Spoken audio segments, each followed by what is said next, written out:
আমি অতটাও ফটো তুলতে পারি না।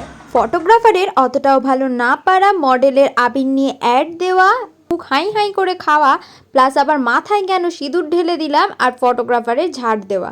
হ্যালো সবাইকে, আমি প্রীতিশা তোমাদের কাছে নিয়ে চলে এসেছি নতুন একটা ভিডিও নিয়ে। আজ তোমাদেরকে দেখিয়ে দেবো একটা ফটোশ্যুটের পেছনে কতটা খাটনি থেকে থাকে। প্রথমত তাড়াতাড়ি মেকআপটা কমপ্লিট করে নেওয়া হয়, তার কারণ যেই স্টুডিওটাকে বুক করা হয়ে থাকে সেটার একটা লিমিটেড টাইম পর্যন্ত নেওয়া থাকে, আমাদের পরেও অন্য কারোর শ্যুট থাকায়। Makeup artist, photographer and model এরকম যদি একসাথে কাজ করা যায় তাহলে প্রত্যেকটা আউটপুটই খুবই সুন্দর আসবে। আর মডেলের ওই মুখ নাড়ানোর কারণ ছিল বেচারা শ্যুট করতে করতে খাওয়ার সময় পায়নি, তাই একটু খাইয়ে দিচ্ছিলাম। তারপরে মডেল আবারও লেগে পড়লো পোজ দেওয়ার জন্য, আর দাদা আবারও লেগে পড়লো ছবি তোলার জন্য।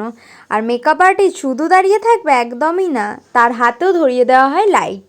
তারপরে দেখতেই পাচ্ছ শ্যুট করতে করতে মডেল আবার দাঁত ভেঙাচ্ছে আমাকে, কি যে মডেল। তারপরে তোমরা যে এই সিঁদুর ফেলাটা দেখছো, এটা ছিল আমাদের একটা শ্যুটের ছোট্ট একটা ক্লিপ। আর তারপরে এগুলোকে পরিষ্কার করার জন্য ফটোগ্রাফার ঝাড় দিচ্ছিল।